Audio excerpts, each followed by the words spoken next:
By the time he revealed his true identity, the entire kingdom had already been judged. Every noble, every merchant, every person of power had failed his test without even knowing they were being tested. But one person passed. One person showed him kindness when they thought he was nobody. One person treated him with dignity when he appeared to have nothing. And when he finally removed his disguise and stood before them as their billionaire king, that one person's identity shocked everyone in the palace. Because nobody, absolutely nobody, expected it to be her. How did a wealthy king test his entire kingdom without them knowing? What was he really searching for? And why did the person who passed his test change everything he thought he knew about power, wealth, and what it means to be truly rich? To understand this, we need to go back to the day a king made a choice that would expose the hearts of everyone around him. Where are you watching from? Drop your location in the comment. King Amadi was the wealthiest man in the kingdom of Zaria, a prosperous West African nation where ancient traditions met modern wealth. At 42 years old, he'd inherited his father's vast fortune and doubled it through brilliant business decisions. His kingdom was rich in resources, his people generally comfortable, and his court filled with advisors, nobles, and wealthy merchants who constantly told him how wise and generous he was. But King Amadi had a problem that all his money couldn't solve. He didn't know who was real. Everyone he met wanted something. They smiled because he had power. They agreed because he had wealth. They praised him because he could reward them. But who would be kind to him if he had nothing? Who would show him dignity if he appeared powerless? Who would help him if there was nothing to gain? These questions haunted him, especially as he prepared to choose a successor. He had no children, no obvious heir. Tradition said he should select someone from his royal court, perhaps a nephew or a trusted advisor's child. But how could he choose when everyone performed for him? How could he see anyone's true character when they only showed him what they thought he wanted to see? That's when he decided to do something unprecedented, something dangerous, something that would expose the true nature of everyone in his kingdom, from the highest noble to the lowest servant. He would disguise himself as a beggar and walk among his people for 30 days. His chief advisor, Elder Obi, was horrified. "Your Majesty, this is madness. You could be hurt, robbed, killed even. And for what? To prove people are nicer to kings than beggars? We already know that." "Exactly," King Amadi replied. "We know it, but I need to see it. I need to understand what kind of kingdom I really rule. Not the kingdom that performs for their king, but the kingdom that exists when they think no one important is watching." "And what will you do with this information?" "I'll know who deserves trust, who deserves power, who should help me lead this kingdom into the future. Right now, I'm surrounded by people who tell me what I want to hear. I need to find people who do what's right when there's no reward for doing it." Elder Obi sighed. "Then at least let me send guards to watch over you from a distance." "No guards, no safety net. If people sense I'm protected, they'll behave differently. This has to be real. I have to truly be vulnerable, truly powerless, truly at the mercy of others' kindness or cruelty. Only then will I see the truth." The transformation was remarkable. King Amadi shaved his head, let his beard grow wild, wore torn, dirty clothes, and covered his face with makeup that added years and exhaustion. He looked nothing like the polished, powerful king who sat on the golden throne. He looked like a man who'd been broken by life, forgotten by fortune, invisible to those who mattered. On the first day, he positioned himself outside his own palace gates, sitting with a bowl, begging for coins from nobles arriving for court. The results were immediate and devastating. Lord Tewo, a wealthy merchant who dined at the king's table just days ago, nearly kicked King Amadi out of the way. "Move, filth! You're blocking the entrance to important people." Lady Bissy, who'd wept at the king's last charity banquet about her compassion for the poor, pulled her dress away as if his poverty might be contagious. "Someone remove this beggar. This is a palace, not a refuge for street trash."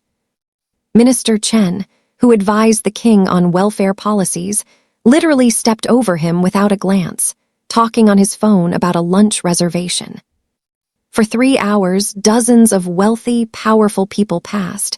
Not one gave him money, not one acknowledged his humanity. Several complained to guards about his presence. Some laughed at him with their companions. By evening, King Amati had collected exactly 4 coins, all from palace servants.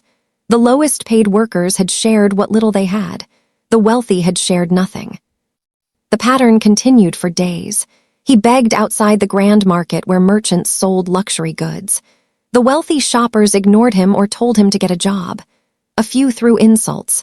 One man threw his coffee at him. But the poor vendors, the ones selling vegetables from small stalls, the ones who looked only slightly better off than his disguise, they shared. A piece of bread here, a few coins there. A woman who looked exhausted from carrying goods all day gave him her extra banana. "You look hungry, old father," she said kindly. "May God bless you with better days."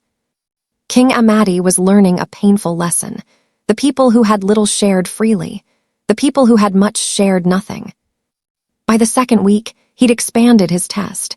He went to his own government offices, pretending to need help with paperwork for assistance programs he himself had funded. The clerks, who were paid to help citizens, treated him with contempt.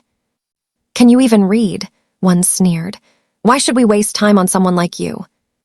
"These programs aren't for lazy beggars," another said. "They're for people who deserve help."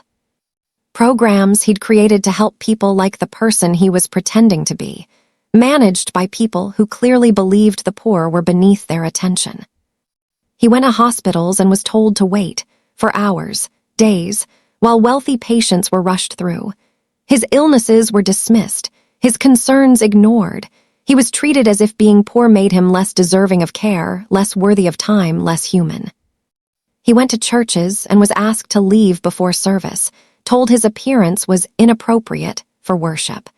Religious leaders who preached about helping the needy wanted him removed from their view. It was crushing, enlightening, and raging. But then, in his 3rd week, something unexpected happened. He was sitting outside a school, exhausted and genuinely hungry, when a young girl, maybe 10 years old, approached him. "Are you okay, sir?" she asked with genuine concern. "Just tired, child, and hungry." She opened her small bag and pulled out half a sandwich. "Here, it's my lunch, but you need it more." "I can't take your food." "My teacher says we should help people who need help. You need help." She gave him her sandwich and ran back to school. King Amati sat there with tears in his eyes, holding half a peanut butter sandwich from a child who had nothing to gain and everything to lose by sharing. That night, he followed the girl from a distance when school ended. She walked to one of the poorest neighborhoods in the city. Her house was small, barely standing. Through the window, he saw her mother, a woman who looked worn and tired, cooking a meager dinner. The girl told her mother about the hungry man. Her mother smiled. "You did good, baby. That's what kindness is. Helping because it's right, not because you get something for it." King Amati made a note of the address. This child and her mother were teaching a lesson his wealthy court had never learned. As the 30 days progressed, King Amati identified patterns. The poor helped, the wealthy ignored, the powerful were cruel, the powerless were kind. But there were exceptions, and one exception stood out above all others. Her name was Zara. She was a nurse at the public hospital where he'd been ignored weeks before, but unlike her colleagues, she never ignored anyone. He'd returned to the hospital, this time genuinely ill from exposure and hunger, and she'd found him collapsed outside the emergency room. "Sir, can you hear me?" She knelt beside him, checking his pulse, her voice professional but kind. "I don't have money," he mumbled. "They won't help me." "That's their problem, not mine. I didn't become a nurse to help only people who can pay. Come on, let's get you inside." She pulled him up, supporting his weight, and took him not to the waiting room but directly to a treatment room. "Zara, that's a homeless man," a doctor said dismissively. "He probably hasn't showered in weeks." "And whose fault is that?" she replied, settling King Amati on a bed. "He's a patient, same as everyone else. I'll treat him." Over the next hour, she examined him, gave him fluids, arranged for blood work, brought him food from her own lunch. "Why are you being so kind?" he asked. Because everyone deserves kindness, and because I know what it's like to be invisible." She smiled sadly. "I grew up poor. People treated me like I didn't matter. I swore if I ever got the education, the opportunity to help others, I'd never make anyone feel that way." "But you're a nurse. You did get the opportunity. Many people would forget where they came from." "I'll never forget. My mother died because hospitals like this one wouldn't treat her fast enough. She wasn't important enough, didn't have enough money. By the time someone bothered to help, it was too late. I became a nurse so that never happens to anyone else if I can prevent it." King Amati watched her work.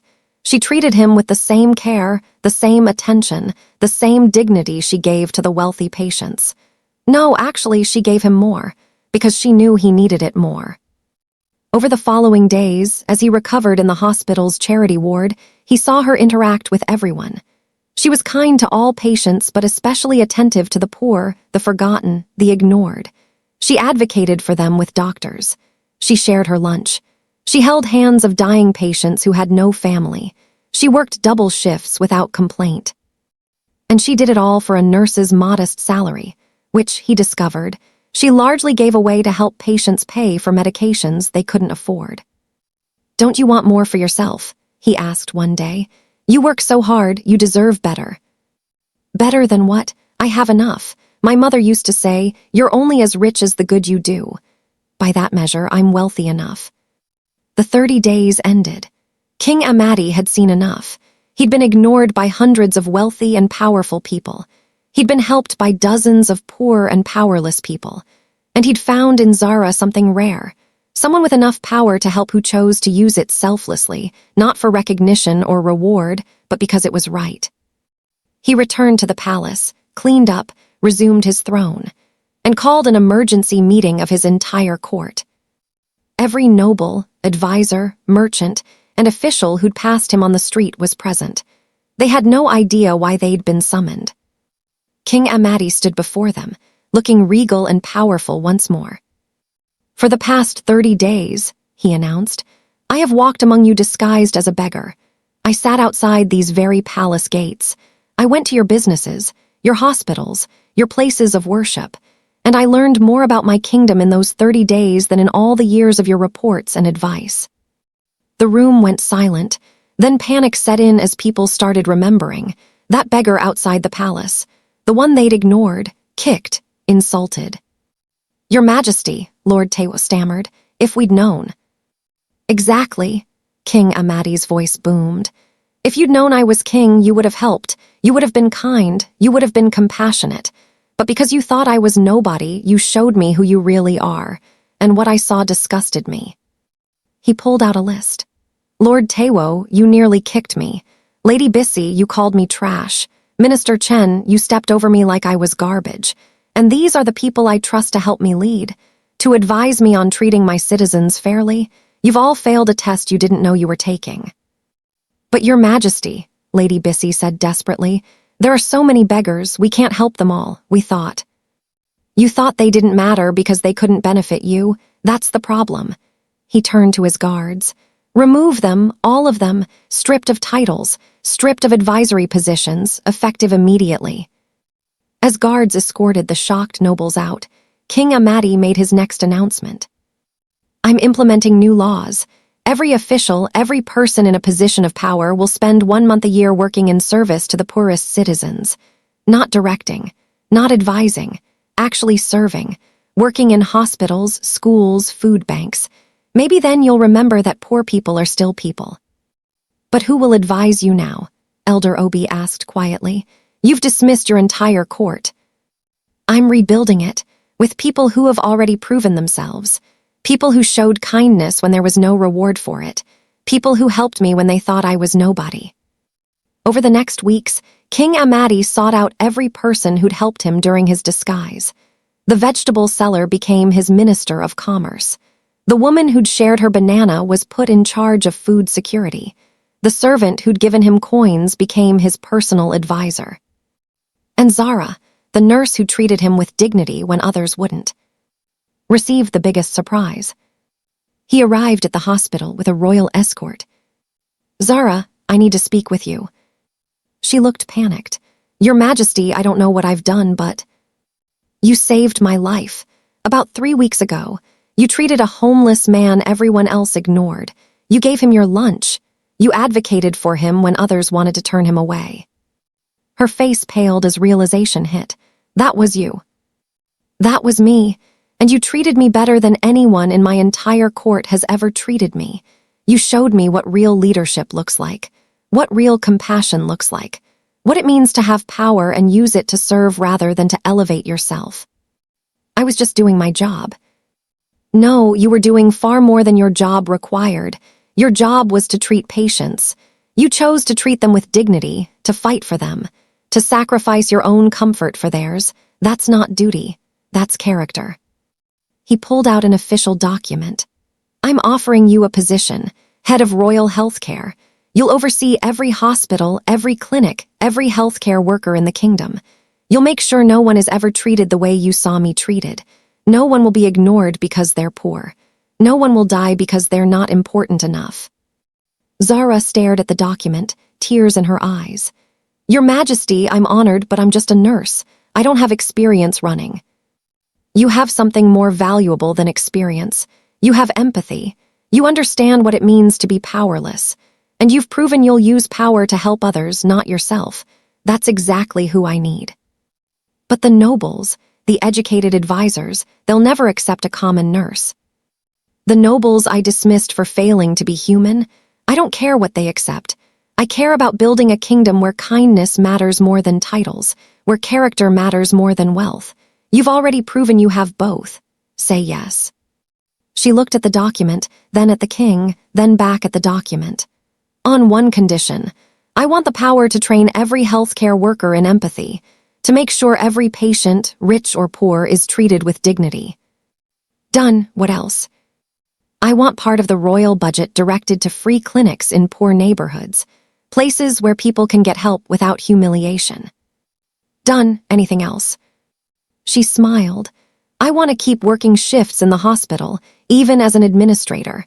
I never want to forget what it's like to be the person doing the actual care. King Amadi laughed. You're already a better leader than anyone I've had advising me. Welcome to the court, Zara. The transformation of the kingdom was remarkable. With Zara leading healthcare, with former poor citizens advising on real issues, with officials required to serve those they governed, everything changed. The king himself continued the practice. Every month, he'd disguise himself and walk among his people, not to test them anymore, but to stay connected to reality, to remember what it felt like to be invisible, to keep himself humble. One day, a year after his original disguise, he was sitting in a poor neighborhood again, this time just observing, when that same little girl approached. Sir, it's you, the hungry man, she smiled bright. Are you better now? Much better, thanks to you. Good. My mom says helping people makes the world better. Are you helping people too? King Amadi smiled. I'm trying to make sure kids like you don't have to give away their lunch to help people. I'm trying to make a kingdom where everyone has enough. That sounds nice. Are you important? I used to think I was. Then I learned the most important people are often the ones nobody notices. Like your mom, like you, like all the people who help even when there's nothing in it for them. She grinned. My mom will like hearing that. Do you want to come for dinner? We don't have much, but Mom always says there's enough if we share.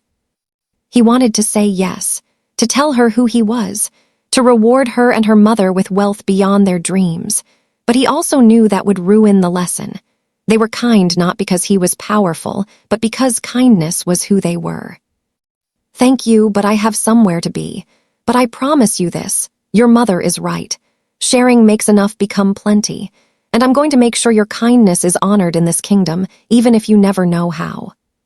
He arranged anonymously for the girl to receive a scholarship, for her mother to get job training, not as a reward, but as an investment in the kind of people who made kingdoms worth ruling. Years later, at a royal celebration, someone asked King Amadi about the greatest decision he'd ever made. I dressed as a beggar and walked among my people for 30 days. Why would that be great? It sounds humiliating. It was enlightening. I learned that wealth doesn't make you rich. Power doesn't make you strong, and titles don't make you important. What makes you truly wealthy is how you treat people when there's nothing to gain. What makes you truly powerful is using your power to serve others. And what makes you truly important is being the kind of person who helps even when no one's watching. And did you find such people? Yes, I found a nurse who treated me with dignity when I appeared to have nothing. A child who shared her lunch. A mother who taught that child that kindness matters more than comfort. And dozens of poor people who gave from their little because they understood what it meant to have nothing. What happened to them? The nurse runs the kingdom's health care. The child is in university on a royal scholarship. The mother is training others in compassion. And the poor people who helped me, many are now in positions where they can help others the way they helped me. Because I learned that the best leaders are those who have known what it's like to need help. Zara, sitting nearby in her official robes, smiled. She'd never forgotten where she came from. She still worked hospital shifts, still advocated for the forgotten, still treated every patient as if they were royalty. Because she understood what King Amadi had learned. True wealth isn't measured in gold. It's measured in the dignity you give others.